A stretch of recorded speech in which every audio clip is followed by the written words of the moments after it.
The silence in CEO Lee Jin-woo's mansion was as cold as his heart.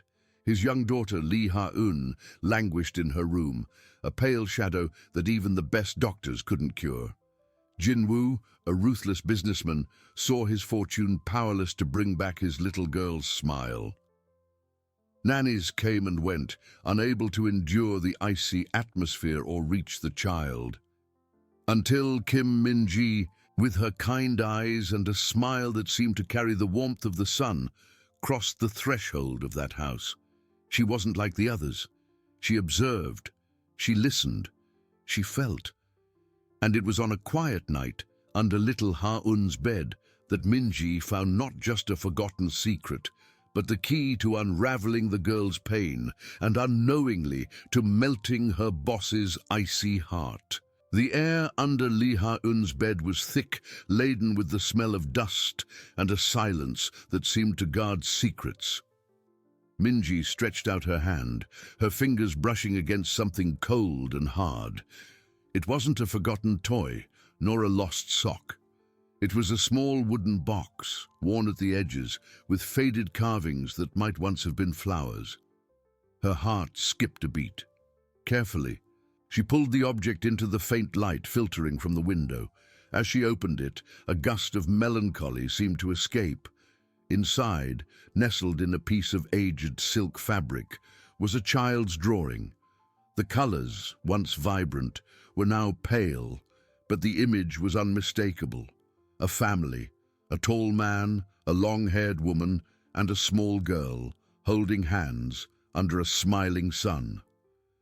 Beside the drawing, a stuffed bunny so worn that its inner cotton almost escaped, with one of its button eyes missing. Min-ji felt a tightening in her chest. It wasn't just a drawing, it was a silent scream.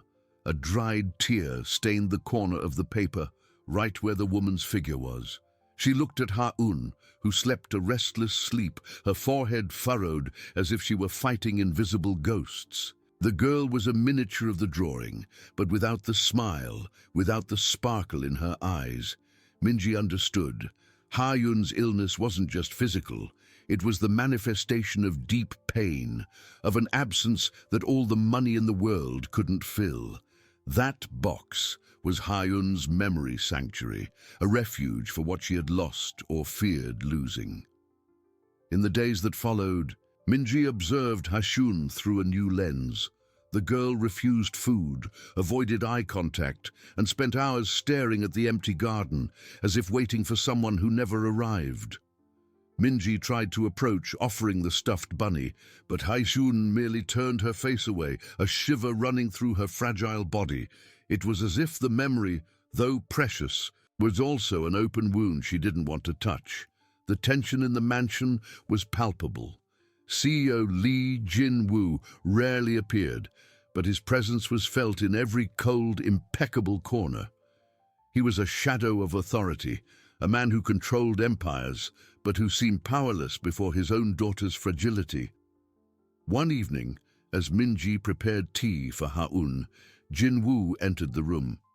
His eyes, which normally analyzed financial charts with surgical precision, now swept the environment with a mixture of weariness and frustration. "How is she?" His voice was low, almost a whisper, but laden with a coldness that chilled the air. Min-ji hesitated. She wanted to talk about the drawing, about the box, about Ha-eun's wounded soul. But the words seemed stuck in her throat. She knew Jin-woo wouldn't see a child's drawing as the key to healing. To him, it was just a trifle, a distraction from a problem that doctors should solve. She's still weak, sir," Min-ji replied, choosing her words carefully. "But I believe her cure is beyond medicine. There's something deeply saddening her." Jin-woo stared at her, his dark eyes piercing hers. "I hired you to care for her, not to make psychological diagnoses. The best doctors in the country are caring for Ha-eun. Focus on your tasks." The reprimand was like a blow, but Min-ji didn't back down. She saw the pain behind his anger, the powerlessness masked by arrogance. He loved his daughter in his own cold, distant way. That night, Minji couldn't sleep. The drawing and the bunny were hidden in her drawer, a weight on her conscience. She knew she couldn't just ignore what she had found. The key to Ha-un was there, in those forgotten memories, in that love that seemed to have been torn away. She needed to understand the story behind that drawing, behind the absence of the female figure. She needed to find a way to reintroduce joy into Ha-un's life, even if it meant defying the mansion's icy order and her boss's relentless authority. The tension grew with each passing day. Ha-un languished, and Minji felt time running out. With each weak cough, each lost look from the girl, the nanny knew she had to act. But how? How to break the wall of ice that surrounded Ha-un and, by extension, CEO Lee Jin-woo? The answer seemed to be buried as deeply as the box under the bed, and Minji felt she was about to dig up a past that perhaps no one wanted to unearth.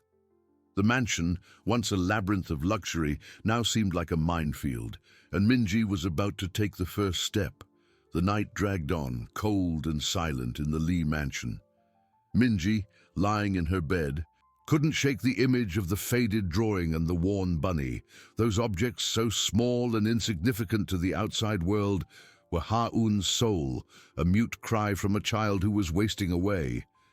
Jinwoo's reprimand echoed in her ears, but it didn't frighten her. On the contrary, it ignited a silent determination within her. He saw numbers and diagnoses. She saw the pain in a pair of childish eyes. Ha-un's cure was not in expensive medicines, but in the truth that he, for some reason, seemed so intent on burying. In the following days, Minji intensified her observation. Every gesture of Ha-un, every sigh, every lost gaze at the garden was a piece of the puzzle. The girl avoided the main room, preferring the darker corners of the house, as if the light hurt her. Minji noticed that Ha-un flinched slightly whenever her father's name was mentioned, a subtle but revealing reaction. There was an invisible barrier between father and daughter, built not of anger, but of a shared and unexpressed sadness. Minji tried a more delicate approach.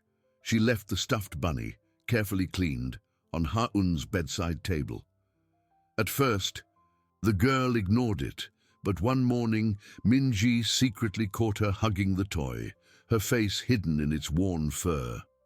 It was a fleeting glimpse of affection, a crack in the wall of indifference Ha-un had built. But feeling Minji's presence, the girl let go of the bunny and turned her face to the wall, the moment of vulnerability disappearing as quickly as it arose. The mansion, with its vastness and echoing corridors, seemed to guard secrets in every shadow. Minji began to explore, not invasively, but with the curiosity of someone seeking a story. She noticed that one of the upstairs rooms, near Ha-un's room, was always locked. The dark wooden door seemed untouched, covered by a thin layer of dust that betrayed its abandonment. No one entered or left there. It was a forgotten place, or deliberately sealed. The opportunity arose on a rainy afternoon. Jinwoo had left for an urgent meeting, and most of the staff were busy with their routine tasks. Ha-un slept, exhausted after a coughing fit. Minji felt an irresistible urge. With her heart pounding, she approached the locked door. There was no key, but examining the frame, she noticed a small, almost imperceptible recess, where an old padlock might have been removed. The door wasn't locked by a key, but by an internal mechanism, or perhaps just stuck with time. With a gentle push, the door creaked, opening slightly. A gust of stale air and a sweet, dusty smell like dried flowers and old paper escaped. Minji hesitated for a moment, tension tightening her chest. Entering there was crossing a line, invading a space that was clearly forbidden. But the image of Ha-un, pale and wasting away, gave her the necessary courage. She entered the room, turning on the light. The room was a sanctuary frozen in time. Heavy curtains blocked the sunlight, but the lamp revealed a woman's room, elegantly decorated but covered by a thin layer of dust. There was a dressing table with empty perfume bottles, a half-open wardrobe revealing silk dresses, and on the bed a colorful patchwork quilt. But what really caught Minji's attention was a bookshelf full of photo albums. With trembling hands, she picked up the nearest album. The cover was soft leather with a delicate cherry blossom carving. As she opened it, Minji held her breath. The first photo was of a smiling woman with long hair and kind eyes, exactly like the female figure in Ha-eun's drawing. Beside her, a younger Jinwoo, smiling in a way Minji had never seen him. And between them, a small, radiant Ha-eun with her mother's same bright eyes. The photos told a story of love, of happiness, trips, picnics, birthdays. In every image, the woman radiated warmth. Minji turned the pages, feeling a knot in her throat. Her name was written in elegant calligraphy on the first page, Lee Ji-yeon, Ha-eun's mother. She wasn't just absent. She had been erased from the girl's life, or at least from the mansion's public memory. The tension increased when Minji realized that the last photos in the album were different. Ji-yeon's smile seemed more forced, Jinwoo's eyes more distant. The joy diminished, replaced by a shadow. The last photo was of Ji-yeon alone, looking at a blooming garden with an expression of deep melancholy.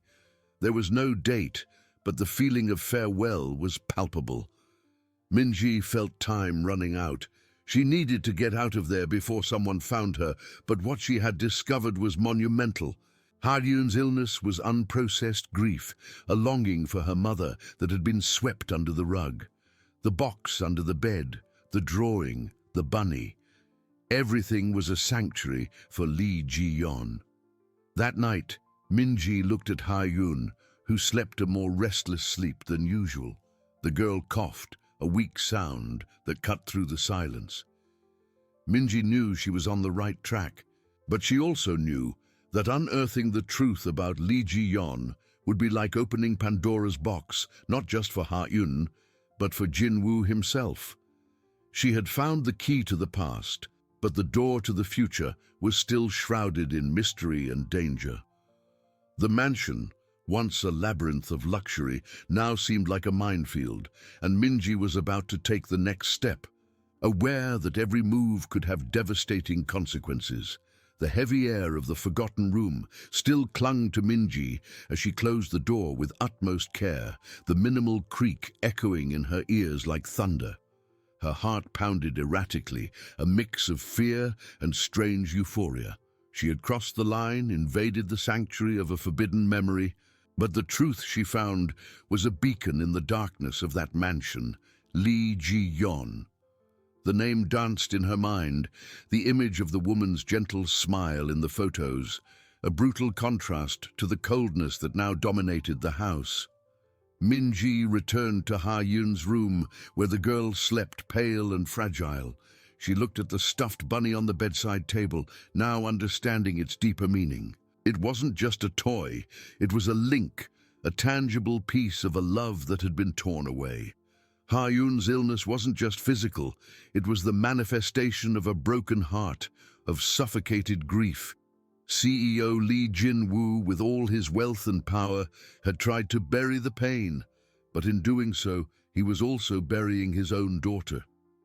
That night, Minji's sleep was restless. The images from the album repeated themselves.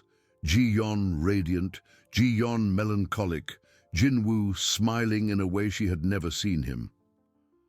There was a story there, an untold tragedy, and Minji felt that the key to Ha-eun's cure lay in unraveling this mystery. But how? How to bring to light a memory that Ha-eun's own father seemed so determined to erase? The following days were a delicate dance between observation and search. Minji noticed that Ha-eun, even in her weak state, occasionally looked at the locked room's door, a flicker of recognition or perhaps longing in her eyes. The girl didn't consciously remember, but her subconscious, her body, yearned for what had been taken from her. Minji began to speak softly about Mommy at random moments, observing Ha-Yun's reaction.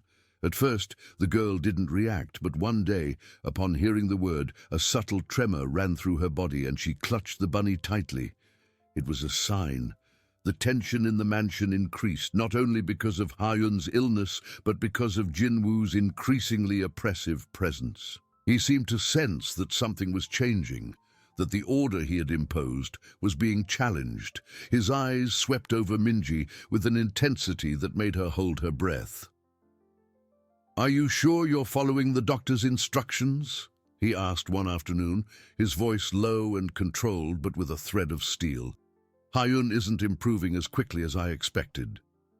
Minji remained calm, though she was burning inside. "I'm doing my best, sir. But as I said, Ha-Yun's cure may require more than just medication. She needs emotional comfort." Jinwoo stared at her for a long moment, his lips tightening. "Emotional comfort? You're overstepping your bounds, Minji. Focus on the physical, leave the rest to the professionals." The veiled threat was clear. He didn't want her to delve deeper. He didn't want her to unearth the past.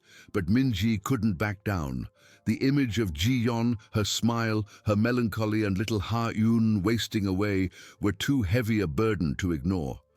She needed more information. She needed to understand what had happened to Lee Ji-yeon. The last photo in the album, with Ji-yeon looking at the garden with such sadness, was an enigma. What had led her to that melancholy? And why had her memory been so completely erased? One evening, while Jinwoo was out for another of his endless engagements, Minji decided to take another risk. She crept back to Ji-yeon's room. This time, she wasn't looking for photos. She was looking for clues, for something that would explain the disappearance of Ha-Yun's mother. She searched the dressing table, the wardrobes, the drawers. She found a diary hidden under a pile of silk scarves, its soft, faded leather cover. Minji's heart raced. With trembling hands, she opened the diary.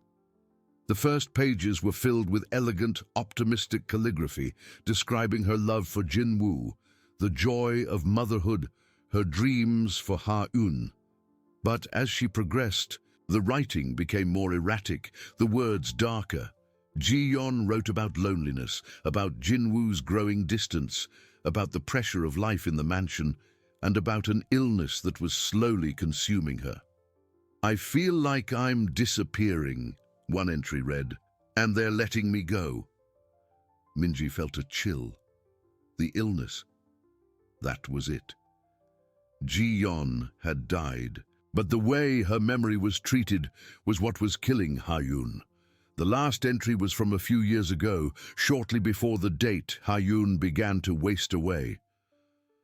"I just want Ha-Yun to remember my love, to know that I would never leave her by choice."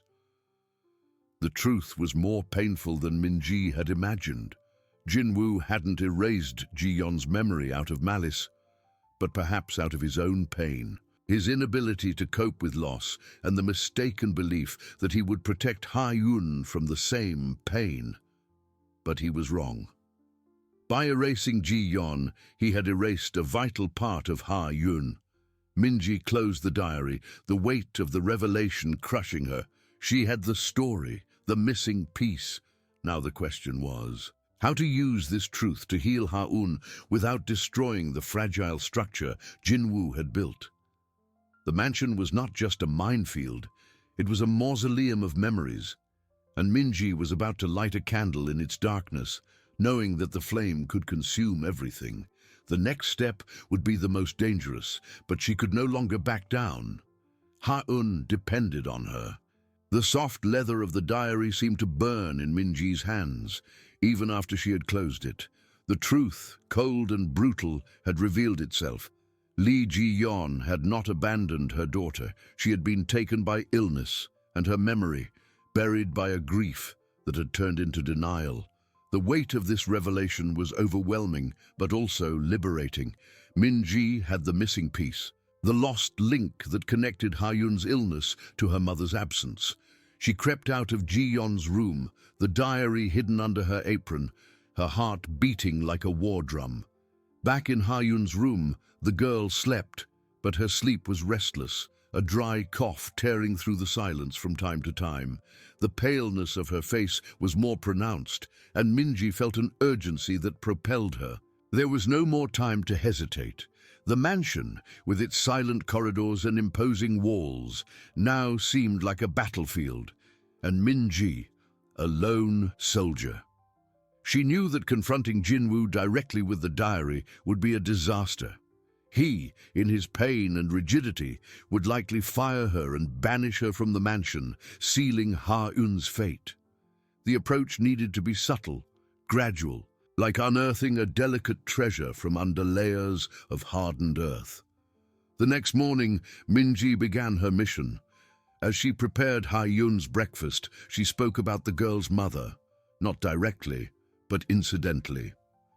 "Your mommy loved flowers, you know, Ha-Eun. She had a beautiful garden." Ha-Eun, who barely touched her food, looked up for an instant, a fleeting spark of curiosity in her opaque gaze.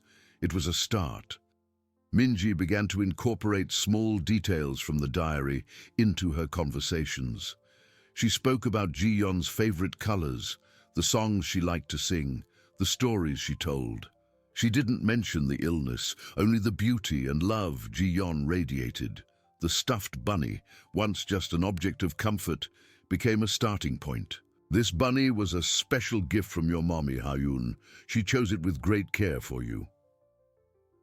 At first, Ha-Eun's reactions were minimal, almost imperceptible. But, as the days passed, Minji noticed subtle changes. Ha-Eun began to clutch the bunny more often, to follow Minji with her eyes when she spoke about mommy. One day, as Minji read a carefully selected passage from the diary, a description of a family picnic full of laughter and sunshine, Ha-Eun let out a sigh, an almost inaudible sound, but one that to Minji sounded like a melody. The tension in the mansion, however, did not decrease. It intensified. Jinwoo, with his keen perception, noticed the changes. He saw the fleeting sparkle in Ha-Eun's eyes, the way she seemed more attentive, even if still weak. He saw Minji, always by his daughter's side, with a silent determination that deeply bothered him. "Ha-Eun seems different," he commented one evening, his voice low but laden with cold suspicion. His dark eyes pierced Minji's. "Are you doing something beyond what you were instructed, Minji? I didn't hire you to be a therapist. Focus on her physical recovery. I don't want you to confuse my daughter's mind with fantasies." The word fantasies was a blow, a clear reference to Ji-yeon's memory that he worked so hard to erase. Minji maintained a steady gaze, her heart racing. "I'm just trying to create a more welcoming environment for Ha-Eun, sir. She needs stimulation, affection. Loneliness isn't helping her." Udin, the threat was palpable. Jinwoo not only warned her, he watched her, his eyes seeming to follow her every move. He began to spend more time at home, patrolling the corridors, his presence cold and imposing. Minji felt like a prisoner in her own mission, every step calculated, every word weighed. One afternoon, while Ha-Eun napped, Minji felt an overwhelming urge. She needed something more, something undeniable to break Jinwoo's barrier. She remembered the premise, the nanny finding something under the bed. With her heart pounding, she knelt beside Ha-Eun's bed. Her eyes scanned the dark, dusty space. Pushing aside some forgotten toys and a rolled-up blanket, her fingers touched something hard and smooth, hidden deep, almost against the wall. It was a small wooden box, intricately carved with delicate flower designs, a handmade piece that exuded affection. The soft leather of Ji-yeon's diary seemed to burn in her hands, but this box, this was different. It was a hidden treasure, a time capsule. With trembling hands, Minji pulled the box out. It was a little dusty, but intact. She opened the lid. Inside, there was a small stuffed bunny, identical to the one Ha-un always hugged, but this one was white and looked new, as if it had never been touched. Beside it, a small wind-up mechanism. Minji delicately turned the key. A soft, familiar melody filled the room. The same lullaby Minji had read in the diary that Ji-yeon used to sing to Ha-un. But that wasn't all. Under the bunny and the music box, there was a folded piece of paper, yellowed with age. Minji carefully unfolded it. It was a child's drawing, made with crayons, of a mother and daughter holding hands in a garden full of flowers. And on the back, in slightly shaky but unmistakable handwriting, Ji-yeon's signature, "For my Ha-un, Mommy loves you always, never forget." An overwhelming wave of emotion hit Minji.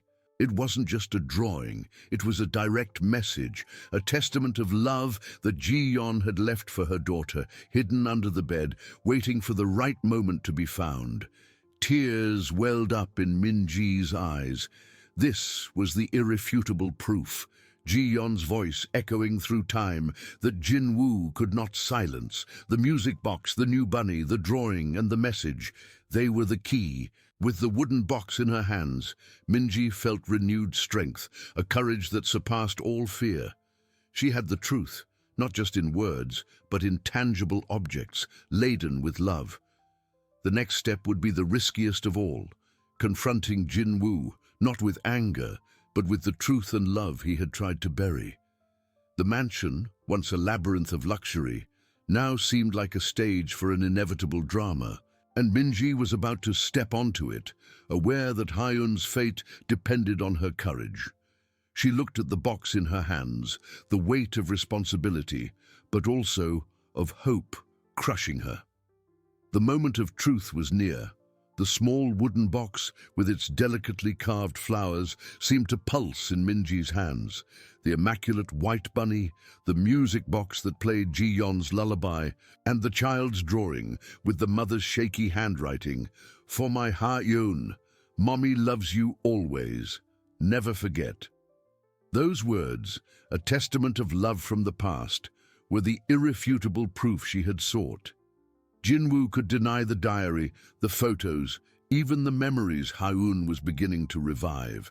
But how could he deny Ji-yeon's voice, the touch of her love materialized in those objects? A wave of courage, mixed with a chilling fear, ran through Minji. She knew she was about to light a fire, one that could consume everything, or finally melt the ice that enveloped Jin-woo and Ha-un. Time was running out. Each day, Ha-un showed more signs of connection, but her physical fragility remained.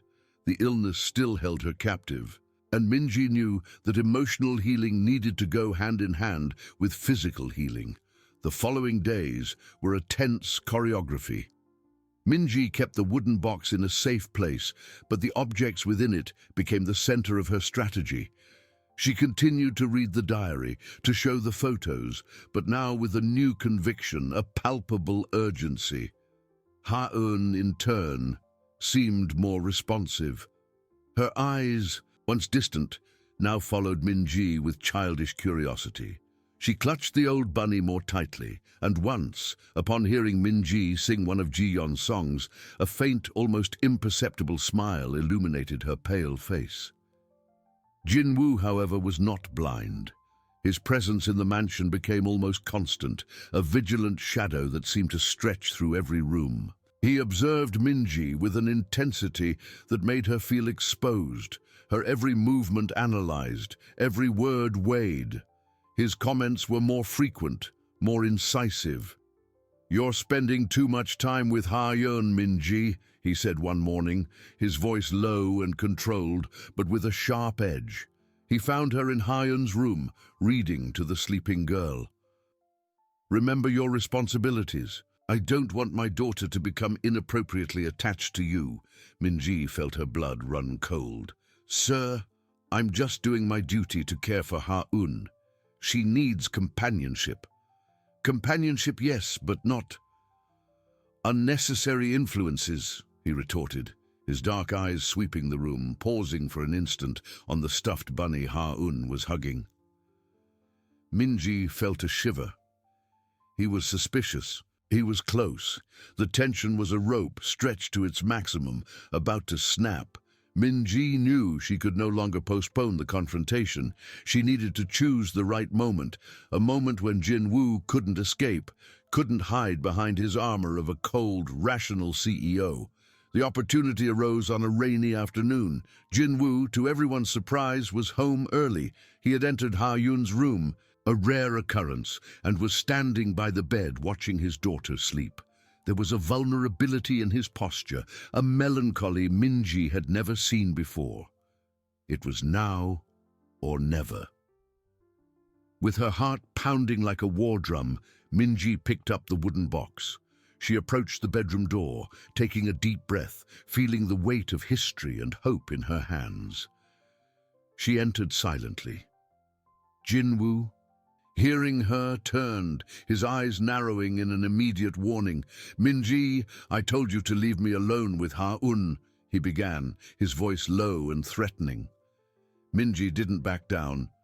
She walked to the bedside table, a few steps from Jinwoo, and gently placed the wooden box on it. The soft sound of wood hitting the marble surface echoed in the silent room. "Sir," she said, her voice calm, but laden with unwavering determination, "there's something Ha-Un needs to see, something you need to see." Jinwoo looked at the box, his expression hardening. "What is this? What are you up to now?" He took a step towards her, his hand extended as if to grab the box, but Minji was faster. She opened the lid of the box, revealing the white bunny, the music box, and the drawing. With a deliberate movement, she turned the key of the music box. The soft, familiar melody of Ji-yeon's lullaby filled the room, a melody that Ha-Un, even in her sleep, seemed to recognize, for a small tremor ran through her body. Jinwoo's eyes widened. His hand stopped in midair. The melody hit him like lightning, shattering his composure. He looked at the music box, then at the white bunny, identical to the one Ha-Un was hugging, and finally at the child's drawing, his eyes fixed on the handwriting on the back. "For my Ha-Un, Mommy loves you, always. Never forget." The air in the room seemed to thin. Jinwoo's face, once a mask of coldness, contorted into a mixture of shock, denial, and a deep pain he had buried for so long.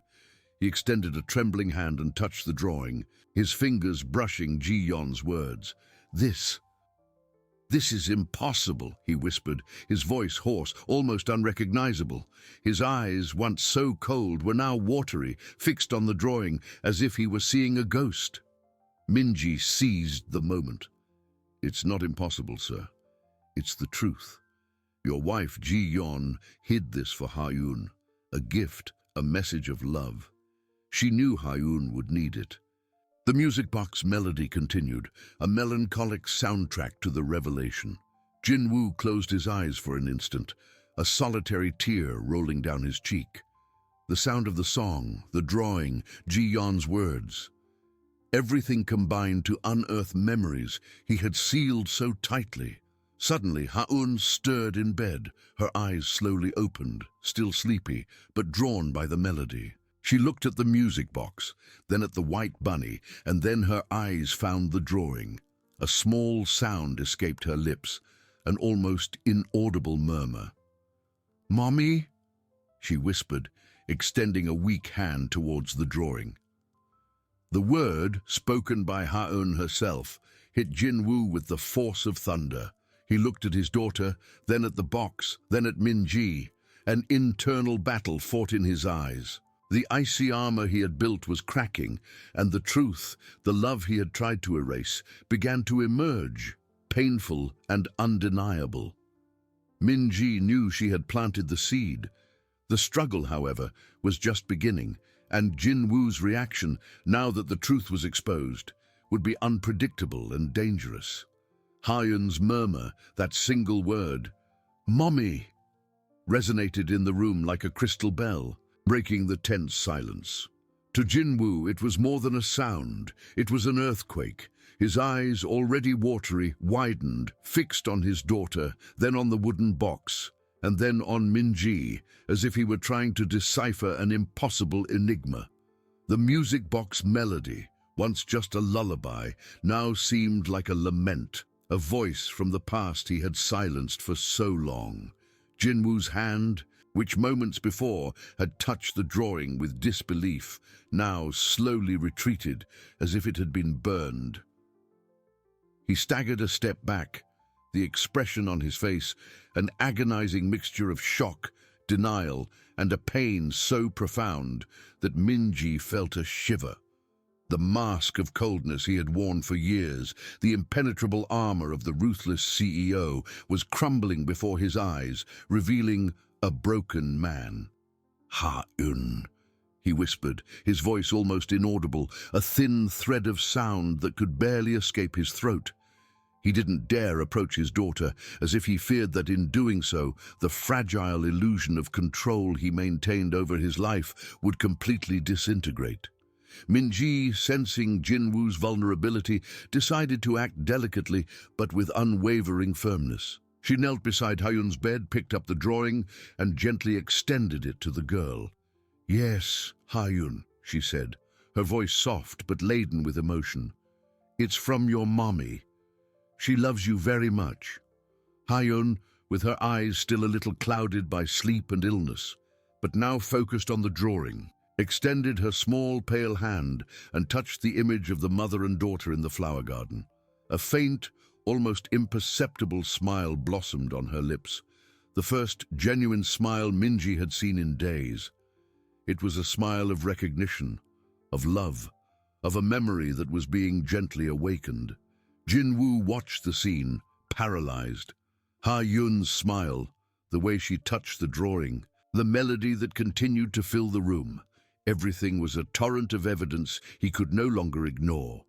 The truth, which he had buried under layers of grief and guilt, was now exposed, brought to light by a nanny and a small wooden box. His gaze moved from Ha-un to Minji, a silent fury beginning to mix with the pain in his eyes. "What have you done?" he growled, his voice now stronger, but still hoarse, laden with an anger that seemed directed both at Minji and himself. You are manipulating my daughter. This is an invention."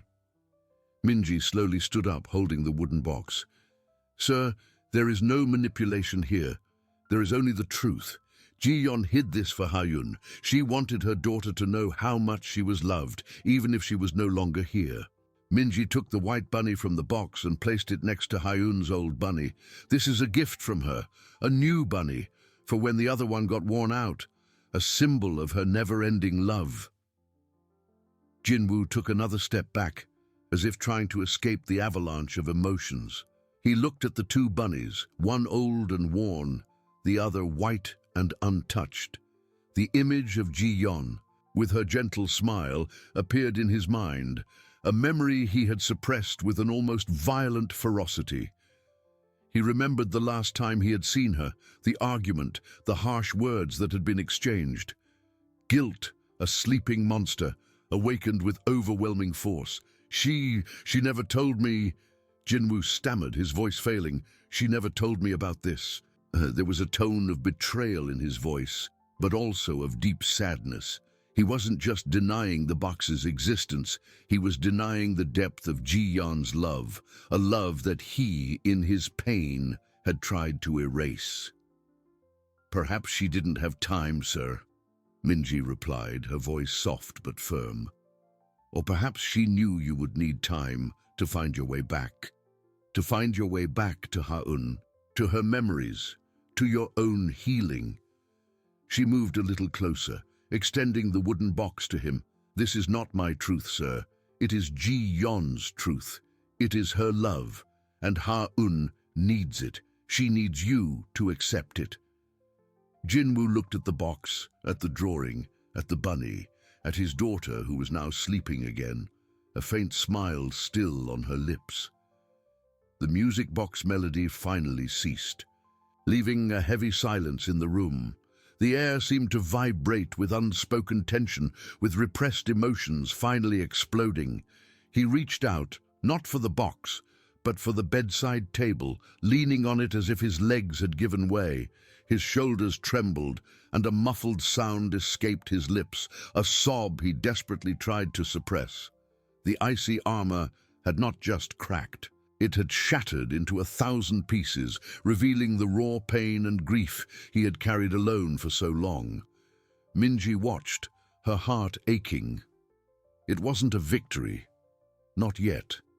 It was the beginning of a much deeper battle, a battle against the denial and pain that had consumed Jinwoo. He stood there, a powerful and cold man, reduced to a trembling figure, confronted with the love he had tried to erase and with the irrefutable proof that his wife, even after death, still loved their daughter more than anything. The struggle had begun, not with anger, but with tears. And Minji knew that the path to Ha-Yun's healing, and perhaps even Jinwoo's, lay through this valley of pain and recognition. The fate of that family hung by a thread, and Jinwoo's next step would be the most crucial of all. He turned to Minji, his eyes red and swollen, an expression of deep despair and confusion. What would he do now that the truth was exposed? The air in the room seemed to have solidified, heavy with the raw emotions exploding from Jinwoo, his eyes, red and swollen, fixed on Minji, not with the calculating coldness from before, but with an agonizing mixture of despair and a confusion so profound it seemed to tear at his soul. He had been a pillar of control, an unshakable CEO, but now, faced with the irrefutable truth of Ji-yeon's love, he was just a broken man. "Why? Why did you do this?" he whispered, his voice hoarse, barely audible, but laden with a pain Minji never imagined he could feel. It wasn't an angry accusation, but a lament, a plea for an explanation that could somehow justify the avalanche of feelings consuming him. He wasn't asking why she had found the box, but why she had dared to unearth the truth he had buried so deeply. Minji felt a tightening in her chest, but she didn't waver. She knew this was the most critical moment. "I didn't do anything, sir," she replied, her voice soft yet firm, without a hint of fear. "I merely revealed what was already here. A mother's love for her daughter, a love you tried to erase, but which Ji-yeon in her wisdom ensured would never die." Jinwoo staggered a step back, as if Minji's words were physical blows. He looked at the wooden box in her hands, at the child's drawing still visible, and then at Ha-eun, who slept a more peaceful sleep now, a remnant of a smile still on her pale lips.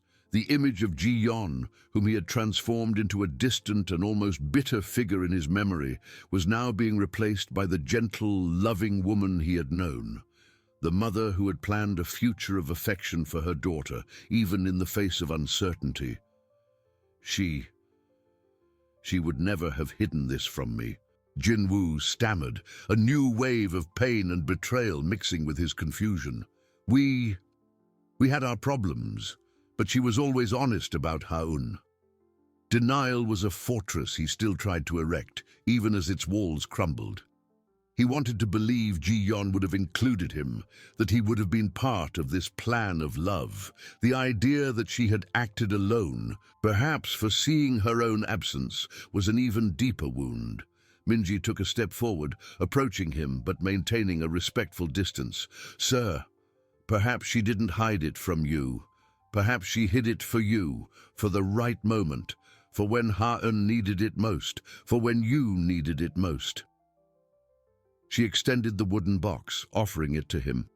Ji-yeon was a mother. She thought about her daughter's future, how to protect her, how to ensure she knew she was loved, no matter what happened. Jinwoo didn't take the box immediately. His eyes swept over the objects inside, the immaculate white bunny, the now silent music box, the drawing with Ji-yeon's handwriting. Each item was proof, a fragment of the truth he had refused to see. He remembered Ji-yeon's last weeks, the tension between them, the unspoken words, the hurts that had accumulated. Guilt, which he had tried to bury under anger and coldness, now rose to the surface. suffocating. I was a fool, he finally said, his voice almost a whimper. His eyes darted away from Minji, fixing on a distant spot on the wall, as if replaying every moment of his past with Ji-yeon. I pushed her away. I blamed her and for everything, and she was just trying to protect our daughter. The revelation wasn't just about the box. It was about the reinterpretation of his entire relationship with Ji-yeon and the painful understanding of his own mistakes. Minji nodded slowly. Pain makes us do and say things we don't mean, sir. But love finds a way. Ji-yeon found a way to continue loving Ha-eun even after she left, and Ha-eun needs to feel that love now more than ever. She gently placed the wooden box on the bedside table next to Jin-woo's trembling hand. He looked at the box, then at her hand, and then, hesitantly, extended his own fingers. They brushed the smooth wood, then the paper of the drawing. Ji-yeon's handwriting, "For my Ha-eun, Mommy loves you always, never forget," seemed to glow with a light of its own. He closed his eyes again, and a second sob, deeper and less contained than the first, escaped his lips. His shoulders trembled violently. Minji watched the scene, her heart aching, but also with a glimmer of hope. The armor had fallen. The cold, distant CEO had disappeared, revealing a man in mourning, crushed by guilt and pain. It was a devastating but necessary spectacle. It was the first real step towards healing. He opened his eyes, which were now completely red and swollen, but with a new depth, a vulnerability Minji had never seen. He picked up the drawing and the white bunny from the box, holding them with an almost religious reverence. What do I do now?" he asked, his voice a thread, but with a tone of plea that was completely new. It wasn't an order, but a request for help, directed at Minji, the nanny who had dismantled his world and at the same time offered him the only hope of rebuilding it. The question echoed in the silence of the room, laden with the weight of years of denial and a lifetime of pain. The path ahead was uncertain, but for the first time, Jin-woo seemed willing to walk it, not alone, but with Ji-yeon's truth and Minji's silent guidance. Jin-woo's question echoed in the silence of the room, laden with the weight of years of denial and a lifetime of pain. What do I do now?" It wasn't an order, but a plea for help, a silent cry that tore through the mask of coldness he had worn for so long. Minji felt her own heart ache, but a strange calm washed over her. This was the moment she had fought for, not for herself, but for Ha-eun, and perhaps even for him. "You do what Ji-yeon wanted you to do, sir," Minji replied, her voice soft yet firm. "Like an anchor in the midst of the emotional storm, you love her, you let her know she is loved. You remind her of her mother, not as a wound, but as a living, present part of who she is." She pointed to the white bunny and the drawing in Jin-woo's trembling hands. "These are the first steps, her love, your acceptance of that love." Jin-woo looked at the objects, as if seeing them for the first time, though he had held them for minutes that felt like an eternity. The paper, soft and slightly creased, with the child's drawing and Ji-yeon's handwriting. The white bunny, immaculate, waiting to be loved. He slowly knelt beside Ha-eun's bed, his rigid posture completely gone. His eyes, still red and swollen, swept over his daughter's pale face. She slept, but a faint smile still played on her lips, a remnant of the music box melody and the truth that had been revealed. With hesitant hands, Jin-woo placed the drawing beside Ha-eun's pillow, where she could see it upon waking.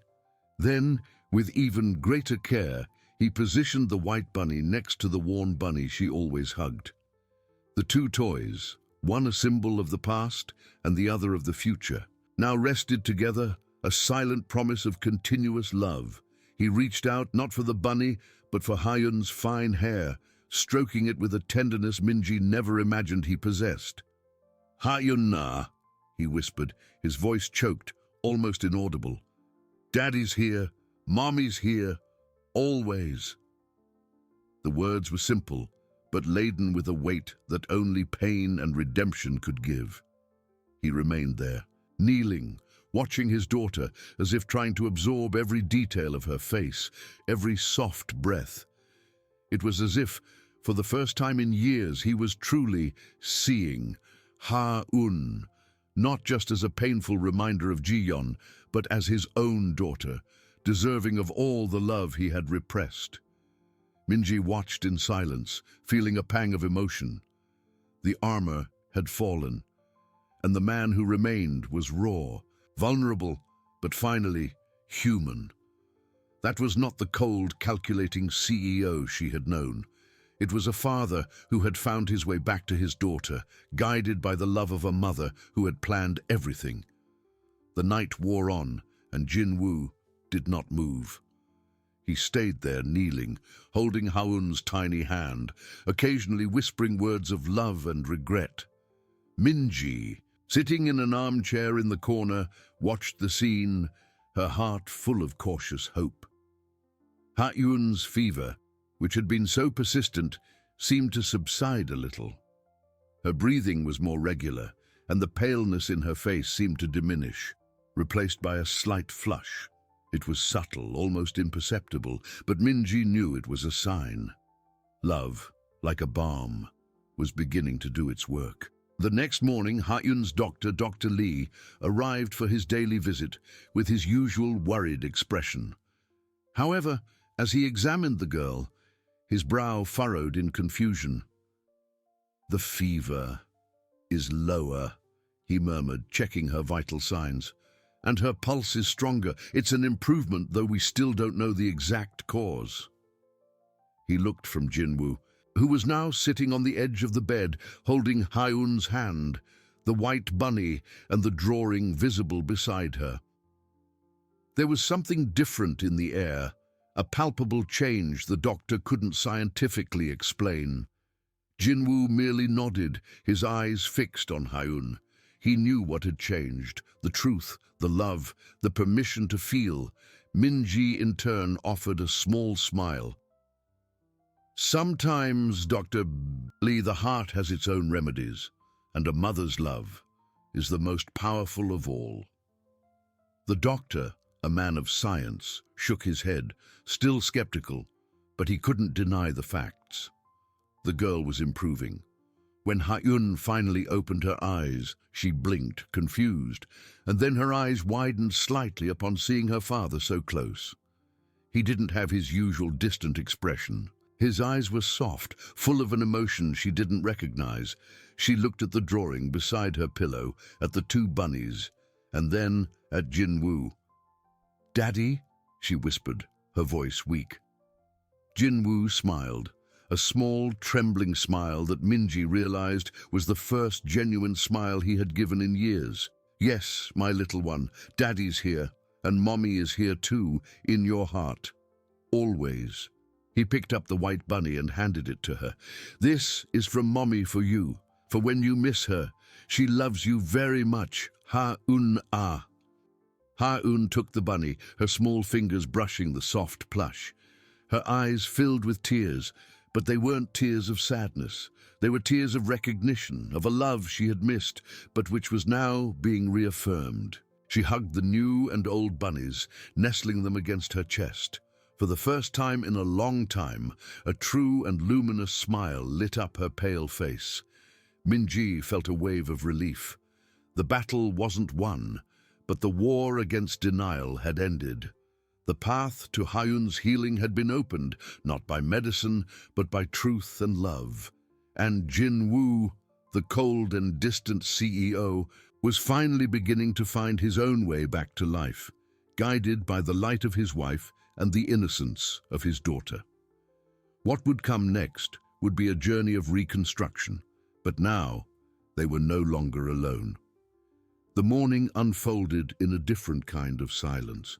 It wasn't the heavy, oppressive silence that had hung over the house for so long, but a silence of relief, of calmer breaths. Ha-yun slept deeply, her mother's white bunny nestled beside her old companion, Ji-yeon's drawing carefully placed under her tiny hand. Jin-woo, exhausted but with a serenity Min-ji had never seen, still sat on the edge of the bed, watching his daughter. Dr. Lee, on his morning rounds, couldn't hide his surprise. Ha-yun's fever had subsided even further, and her vital signs, though still weak, showed undeniable improvement. It's remarkable," he murmured, adjusting his glasses. "There's no clear medical explanation for such a sudden improvement, especially with the persistence of previous symptoms. It's almost as if something drastically changed in her emotional state." He looked from Jin-woo to Min-ji, seeking answers that science couldn't provide. Jin-woo merely nodded, his eyes fixed on Ha-eun. He knew what had changed, the truth, the love, the permission to feel. Min-ji, in turn, offered a small smile. "Sometimes, Dr. Lee, the heart has its own remedies, and a mother's love is the most powerful of all." The doctor, a man of science, shook his head, still skeptical, but he couldn't deny the facts. The girl was improving. When Ha-eun finally woke, her blue eyes blinked slowly, adjusting to the light. She didn't cough, she didn't whimper. She just looked at her father, who was now kneeling beside the bed, his face soft and without his usual mask of coldness. "Daddy?" she whispered again, her voice still weak but with a tone of curiosity, not fear. Jin-woo smiled, and this time the smile reached his eyes. It was a smile Min-ji realized was the first genuine smile he had given in years, perhaps since Ji-yeon's passing. "Yes, my little one. Daddy's here, and Mommy is here too, in your heart. Always." He picked up the white bunny and handed it to her again. "This is from Mommy for you, for when you miss her. She loves you very much, Ha-eun. The days that followed were a slow but profound transformation. Ha-eun began to eat small portions of food, to drink water without reluctance. Her fever gradually subsided, and the cough that had tormented her became less frequent. She was still weak, but the flame in her eyes had returned. Jin-woo didn't leave her side. He read to her, sang the songs Ji-yeon had written, and, for the first time, spoke openly about her mother. He showed Ha-eun the drawing, explaining that it was a gift from Mommy, made with all her love. He even, his voice choked, read Ji-yeon's message from the box. "For my Ha-eun, Mommy loves you always. Never forget." Min-ji watched it all, her heart warming with each interaction. She saw Jin-woo struggle with the words, with the emotions he had suppressed for so long, but he didn't give up. He was determined to fill the void he himself had created. The armor of coldness had been replaced by a palpable vulnerability, a sincere search for connection. One afternoon, while Ha-eun slept peacefully, Jin-woo turned to Min-ji. His eyes, though still tired, carried deep gratitude. "Min-ji," he said, his voice soft, I don't know how to thank you. You didn't just save my daughter, but you saved me too." He hesitated, searching for the right words. "I was blind. I turned away from everything that mattered. I don't deserve your patience." Min-ji smiled gently. "Sir, Ji-yeon's love for Ha-eun was what saved us all. I was just an instrument, and you are doing what is right now. That's what matters." She knew Jin-woo's journey was still long. Guilt and grief wouldn't disappear overnight, but the first and most difficult step had been taken. The house, once a mausoleum of silence and sadness, began to resonate with the soft sounds of a family reconnecting. Ha-eun's faint laughter, Jin-woo's gentle voice reading a story, and even the music box melody, which was now played frequently, not as a painful memory, but as a celebration of love. There was still mystery surrounding the exact cause of Ha-eun's illness. Dr. Lee suggested that, although there was no diagnosable physical illness to justify the initial severity, emotional stress and suppressed grief could have manifested such severe physical symptoms. It was a theory that Jinwoo now was more than willing to accept. Ha-Xun's body was reacting to her broken heart, and now her heart was beginning to heal.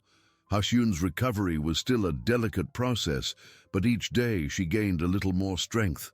Her smile returned frequently, and her eyes, once dull, shone with new hope. Jinwoo, in turn, was learning to be a father again, to be a man who felt, who loved, who cried. He was rebuilding his life, brick by brick, with the help of a nanny who had seen beyond his coldness and the eternal love of a wife who, even absent, had found a way to guide her family back into the light. The path ahead was uncertain, but for the first time in a long time, they were no longer alone. Jinwoo, in turn, was learning to be a father again, to be a man who felt, who loved, who cried. He was rebuilding his life, brick by brick, with the help of a nanny who had seen beyond his coldness and the eternal love of a wife who, even absent, had found a way to guide his family back into the light. The path ahead was uncertain, but for the first time in a long time, they were no longer alone. Days turned into weeks. Ha-Xun could now sit up in bed, play with her bunnies, and even take small steps around the room, with Jinwoo or Minji always by her side, ready to support her. The cough had almost completely disappeared, and the fever was just a distant memory. Her appetite had returned, and the pale color of her skin was slowly being replaced by a healthier tone. Dr. Lee, on his visits, continued to express his astonishment. "It's a miracle, Jinwoo," he had said, shaking his head. "There's no other word to describe it. Medicine did its part, but what truly cured her was something beyond our reach." Jinwoo knew exactly what it was. It was truth, love, and the permission to feel. Minji watched the family dynamic transform. Jinwoo, the cold and distant CEO, was now a caring and vulnerable father. He spent hours by Ha-Xun's side, reading, playing, absorbing every moment of her recovery. The armor he wore had shattered, revealing a man who was finally allowing himself to feel the pain and joy of life. The gratitude in his eyes whenever he looked at Minji was palpable, a silent acknowledgement of her role in unraveling the secret that saved his family. But even with the joy of Ha-Xun's recovery, the shadow of the outside world began to creep in. Jinwoo's phone, which he had ignored for weeks, began to ring more insistently. Urgent emails from his secretary, reports of missed important meetings, all reminded him of his other life, the life he had abandoned to be by his daughter's side. He knew he couldn't ignore his responsibilities forever. The company, the empire his father had built and he had expanded, wouldn't wait. One afternoon, while Ha-Xun was napping and Jinwoo was in the living room, trying unsuccessfully to focus on some documents, the doorbell echoed through the house. Minji, who was in the kitchen preparing a snack for Ha-Xun, went to answer it. Opening the door, she was met by an imposing figure, Chairman Kim, Jinwoo's father. His eyes, as cold and calculating as Jinwoo's used to be, swept Minji up and down, and then the house with an expression of disapproval. "Where is Jinwoo?" His voice was grave, devoid of warmth. Jinwoo, hearing his father's voice, felt a shiver run down his spine. He knew this moment would come. He stood up and went to the door, his face assuming a mask of seriousness Minji hadn't seen in weeks. "Father," Jinwoo said, a tone of respect but also weariness in his voice. Chairman Kim entered, uninvited, his eyes fixed on Jinwoo. "You finally decided to show up. Your absence from the company has been notable. Shareholders are uneasy. And Ha-Xun, how is she?" His question about his granddaughter seemed more a formality than genuine concern. "Ha-Xun is improving, father. She's recovering well," Jinwoo replied, his voice firm. "Improving? What does improving mean? The doctors couldn't get a clear diagnosis. It's all very convenient, don't you think? that she improves just when you decide to isolate yourself from the world and neglect your duties. Chairman Kim looked at Minji, who stood discreetly at a distance. And you, Minji, you seem to have become an indispensable part of this house. There was a tone of insinuation in his words, a suggestion that Minji was distracting Jinwoo from his responsibilities. Minji felt Chairman Kim's cold gaze on her, but maintained her composure. My focus is Ha-Yun's well-being, Chairman Kim, and she is indeed much better. Ha-Yun's well-being is important, of course, Chairman Kim retorted, his voice laden with skepticism. But the company's well-being is what sustains this family, this house. And you, Jinwoo, are risking all of it for sentimentalism.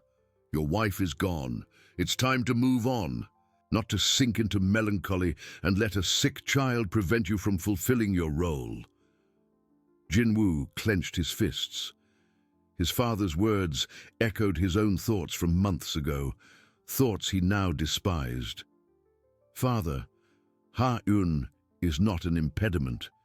She is my daughter, and what cured her wasn't medicine, it was love, the love I denied her for so long. Chairman Kim laughed, a dry, humorless sound. Love, you're talking like a poet, not a CEO. You need to get back to work, Jinwoo.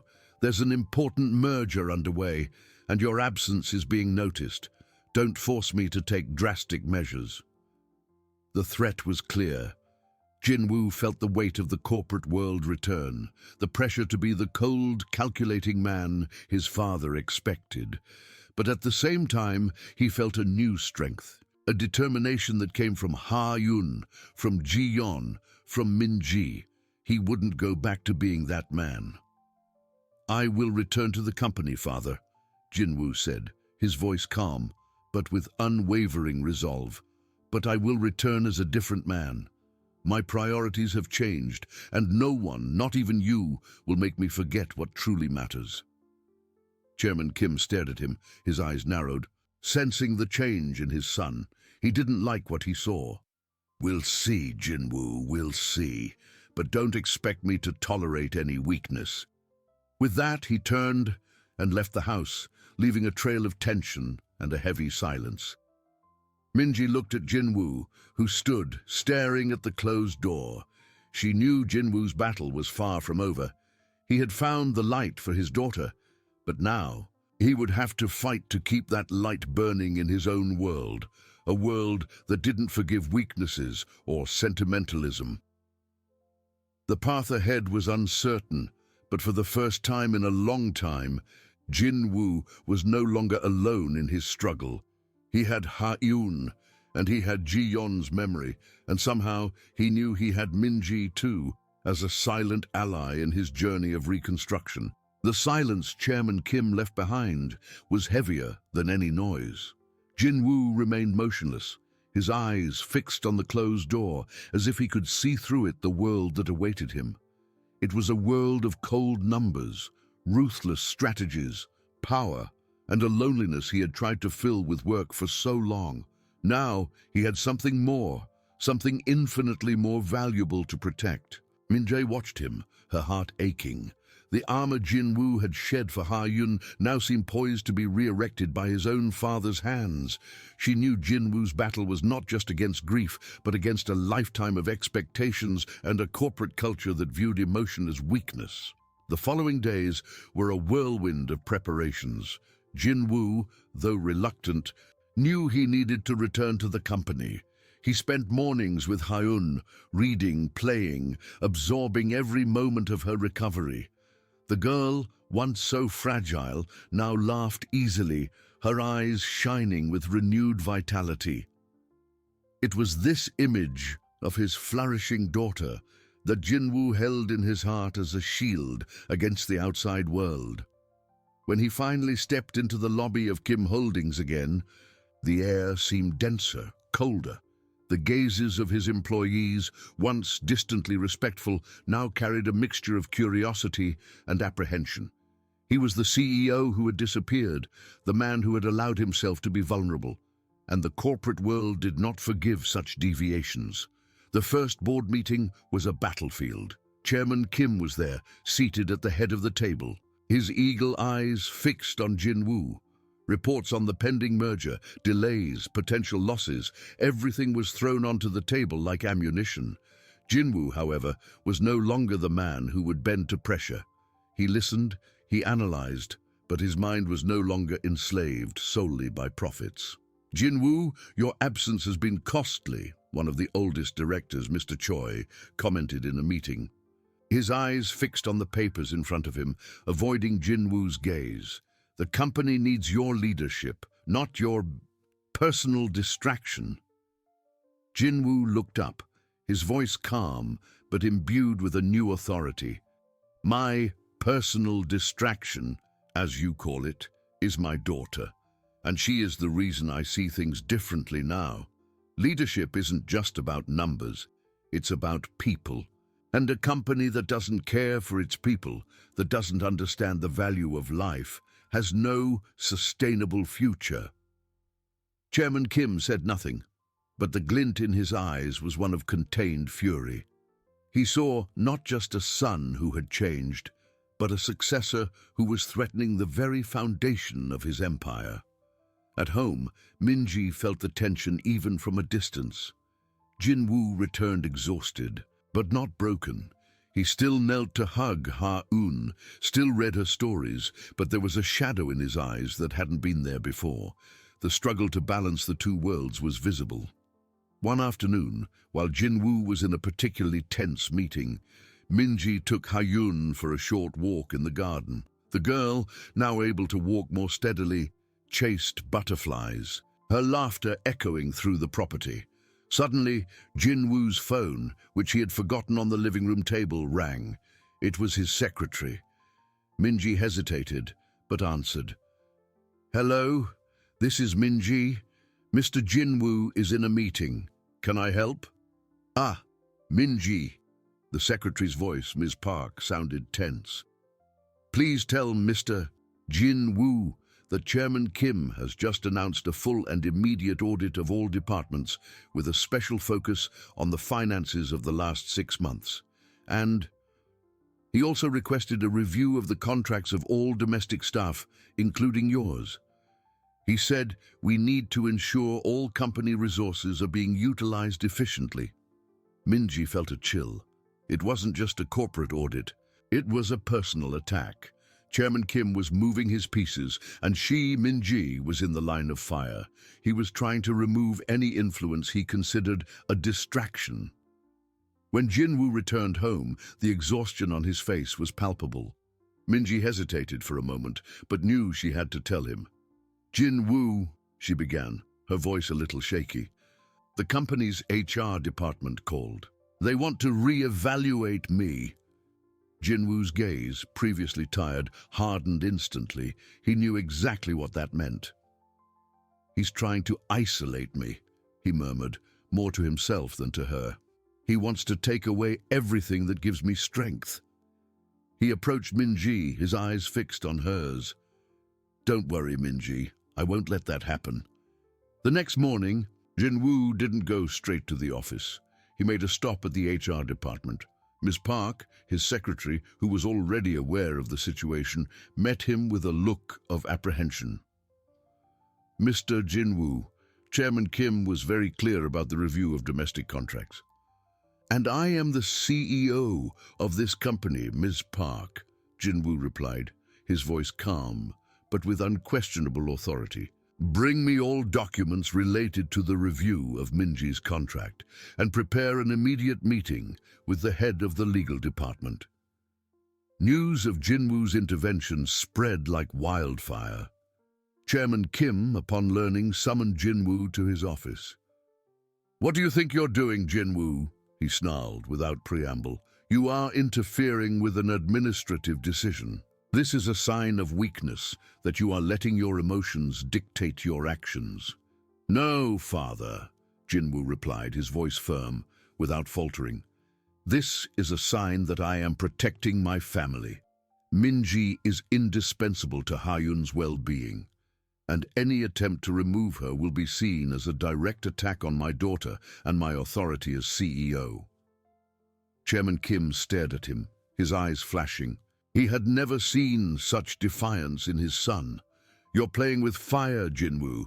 This company is not a kindergarten. You cannot mix business with sentimentalism.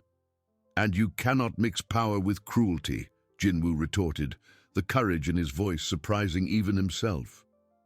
"I will not be the CEO who discards people like chess pieces. If you insist on using the company to attack me personally, then I will be forced to take measures to protect those who matter to me, no matter the cost." Jinwoo's threat was veiled, but clear. He was willing to go far. Chairman Kim realized that his son was no longer the man he could manipulate. That cold, obedient boy had died, and in his place was a man with a new strength, forged in love and loss. Leaving his father's office, Jinwoo felt the weight of the battle, but also a strange sense of lightness. He had taken a stand. He had defended Minji, defended Ha-Yun, and defended the values that now guided his life. Minji waited for him at home, her heart aching. When he entered, the weariness was still there, but there was a different light in his eyes, a renewed determination. "What happened?" she asked, her voice low. Jinwoo smiled, a small but genuine smile. "You're not going anywhere, Minji. Your contract is safe, and I made it very clear that any attempt to target you is an attack on me." Minji felt immense relief, but also a new wave of concern. That act of defiance would only further enrage Chairman Kim. War had been declared, and she, Minji, was now firmly on the battlefield, no longer just a silent guardian, but a vital piece in Jinwoo's fight to redefine what it meant to be a man, a father, and a leader. The path ahead would be even more treacherous, but Jinwoo's conviction was a beacon, and Minji was ready to follow that light, no matter where it led them. The air at Kim Holdings was now a silent battlefield, but the war was far from over. Jinwoo's intervention to protect Minji had been a direct blow to Chairman Kim's authority, and his father's retaliation was swift. He was a master of calculated moves and knew that attacking Minji directly again would be counterproductive. Instead, he would target Jinwoo himself where it hurt most, his reputation and his position in the company. The days that followed transformed the corporate routine into a marathon of attacks and defenses. Chairman Kim, through his allies on the board, began to publicly question the sanity of Jinwoo's decisions, insinuating that his new perspective was, in fact, a weakness that made him unfit to lead. Manipulated financial reports began to circulate, highlighting profit drops in specific sectors, conveniently attributed to the CEO's lack of focus. The media, subtly influenced, published articles questioning the stability of Kim Holdings under the new management. Jinwoo, however, was no longer the man who cowered under pressure. He had learned to fight, not with his former coldness, but with the passion of a man who had something to lose and everything to gain. With the discreet help of Ms. Park, who, despite her fear, admired her boss's new stance, he began to gather counter-evidence. He knew that the only way to win was to expose the truth behind his father's manipulations and show everyone the true strength of his new vision. Minji at home felt the tension with every phone call, every expression on Jinwoo's face when he returned from work. She saw the exhaustion, but also the unwavering flame in his eyes. She became his safe harbor, the calm voice that reminded him why he was fighting. Ha-Un, oblivious to the storm raging outside, was the sun that brightened his days, the constant melody of the music box, a reminder of the love that had transformed everything. One evening, as Jinwoo reviewed documents in his home office, trying to unravel his father's web of intrigue, Minji watched him. "Jinwoo," she said softly, breaking the silence. "What does Chairman Kim really want? Does he just want power, or does he want you to be like him?" Jinwoo sighed, closing his eyes for a moment, his brow furrowed in concentration. "He wants me to be an extension of him, a reflection of his own relentless ambition. He doesn't understand that there's another kind of strength, one that isn't based on cruelty or control. He opened his eyes, a glint of determination in them. But I'm going to show him. I'm going to show everyone that it's possible to be strong and human, that compassion isn't a weakness. Jinwoo's opportunity came in the form of an extraordinary board meeting, convened by Chairman Kim to discuss a vote of no confidence against the CEO. It was his father's final card, an attempt to depose Jinwoo and regain full control of Kim Holdings. On the day of the meeting, the boardroom was charged with tense electricity. Glances crossed, conversations were whispered. Chairman Kim sat at the head of the table, his cold eyes fixed on Jinwoo, an air of contained triumph in his posture. "Members of the board," he began, his voice authoritative and resonant, "we have witnessed a series of questionable decisions and a clear lack of focus on the part of CEO Jinwoo in recent months. His priority has shifted from the company's interests to personal matters." He paused dramatically, allowing the insinuation to hang in the air, poisoning the atmosphere. "I propose that we vote for his removal and that I resume interim leadership to stabilize Kim Holdings, which is clearly in decline under his management." A murmur ran through the room, some directors seeming to agree, others visibly uncomfortable. Jinwoo stood up, his posture erect, his gaze firm and unshakable. "With all due respect, Father, and to all members of the board, I understand your concerns, but what you call lack of focus, I call a new vision. I am not less committed to Kim Holdings. I am committed to a better Kim Holdings." He projected charts and data that Ms. Park had meticulously compiled, showing not only stable profits, but also increased employee satisfaction, reduced turnover, and growth in new markets he had explored, markets that valued corporate social responsibility and sustainability. "The numbers my father presented are selective," Jinwoo continued, his voice gaining strength and conviction. "They ignore the long-term investment we are making in our human capital and in sustainable innovations. But there is something more important I need to address, something that touches the core of what it means to lead and to be human." He paused and then, with a courage that surprised everyone in the room, including himself, he began to speak about Ha-eun. He spoke about her illness, about the desperate search for a cure, and about the music box Min-ji had found. He spoke about the overwhelming pain, the deep loneliness, and the rediscovery of humanity through his daughter's unconditional love and Min-ji's tireless dedication. "I was a broken man, Father," Jinwoo said, his gaze now fixed on Chairman Kim without wavering. "A man you molded to be a machine, without emotions, without weaknesses. But Ha-eun and Min-ji showed me that true strength isn't in repressing feelings, but in embracing them, in leading with empathy, with integrity, and with a heart." He then revealed the truth behind the audit and the attempt to dismiss Min-ji. "My father is not acting in the company's best interest, but in the interest of maintaining his control over me. He has used Kim Holdings' power to punish me for becoming a father, for becoming a man. This is not leadership, it is tyranny." The room fell into a deathly silence. Chairman Kim was pale, anger and surprise battling on his face. He never expected Jinwoo to expose him in such a way, much less to use his vulnerability as a weapon of strength. "I don't ask you to vote for me out of pity," Jinwoo concluded, his voice resonating with unwavering conviction. "I ask you to vote for a Kim Holdings that is more than just profits. A company that values its employees, that innovates with purpose, and that is led by someone who understands the true meaning of humanity. If that makes me weak in the eyes of some, then I accept that weakness, because it made me strong enough to fight for what truly matters." The board members exchanged glances. Many of them had worked under Chairman Kim's iron fist for decades, but they had also witnessed Jinwoo's transformation. The raw honesty of his words, the passion in his voice, was something they rarely saw in the corporate world. The vote was tense, each vote announced with palpable weight.